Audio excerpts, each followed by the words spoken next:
নমস্কার বন্ধুরা, আমি অপর্ণা সরকার। আমার চ্যানেলে তোমাদের সবাইকে স্বাগতম। আজ এসেছি একটা অন্য ধরনের রেসিপি নিয়ে। তোমাদের সামনে আজকে দেখাবো কি করে ভাতের হাঁড়ির মধ্যে ইলিশ মাছ ভাপা করা যায়, কাঁচা ইলিশ।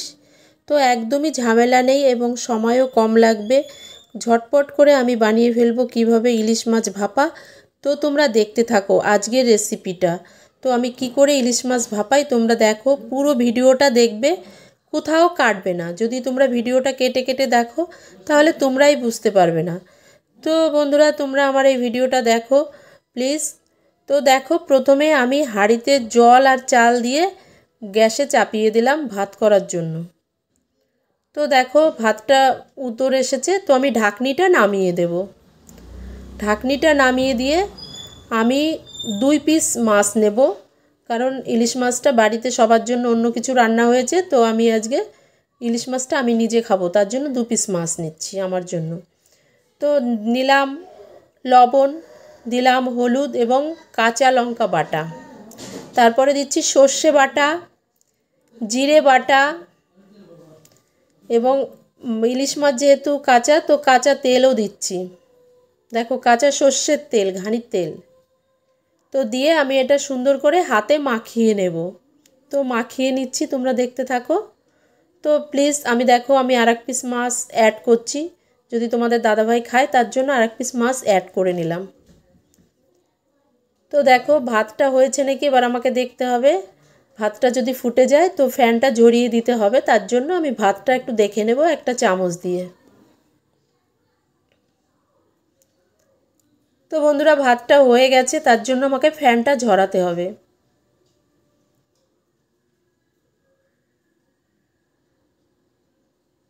তো দেখো আমি ফ্যানটা ঝরিয়ে আবার উনুনে দিয়ে দিচ্ছি ভাতটা। তো ঢাকনাটা সরিয়ে আমি মাঝখানে একটু ফাঁকা করে বাটিটা বসিয়ে দেব। বসিয়ে দিয়ে 5 মিনিট মতো আমি ভাতের হাঁড়িটা উনুনে রেখে দেব এবং মিডিয়াম তাপে 5 মিনিট থাকবে ভাতের হাঁড়ি। তারপর আমি নামিয়ে দিচ্ছি। তো নামিয়ে এখানে 3 থেকে 4 মিনিট ঢাকনা ঢাকা থাকবে। তো দেখো 3-4 মিনিট হয়ে গেছে, এবার আমি মাছটা তুলে নিচ্ছি।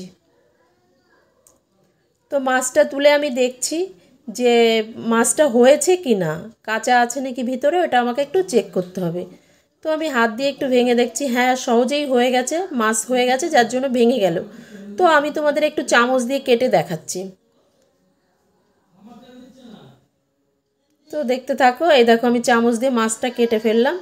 তো দেখো তোমাদের সামনে চলে এসেছে, মাছটা খুব সুন্দর হয়েছে, দারুণ ভাপা হয়েছে, সিদ্ধ হয়েছে। তো প্লিজ তোমরা এইভাবে মাছ ভাপা বানাও। দেখো আমি বানিয়ে এই মাছটা খেয়েছি, খুবই সুন্দর। আমি 2 দিন আগে ভিডিওটা করেছি, তো তো খুবই সুন্দর হয়েছে ভাপাটা, আমি খেয়ে দেখেছি। তো তোমরাও দেখে বানাও, বানিয়ে খাও। তো খেয়ে আমাকে কমেন্ট করে, অবশ্যই কমেন্ট করতে ভুলো না, কমেন্ট করে জানাও যে আমার এই ইলিশ মাছের রেসিপিটা কেমন হয়েছে। তো বন্ধুরা, আমি তোমাদের কমেন্টের অপেক্ষায় রইলাম। যদি খুব বেশি ভালো লাগে তাহলে অবশ্যই আমার চ্যানেলকে সাবস্ক্রাইব করে দিও, আমার পাশে থেকো।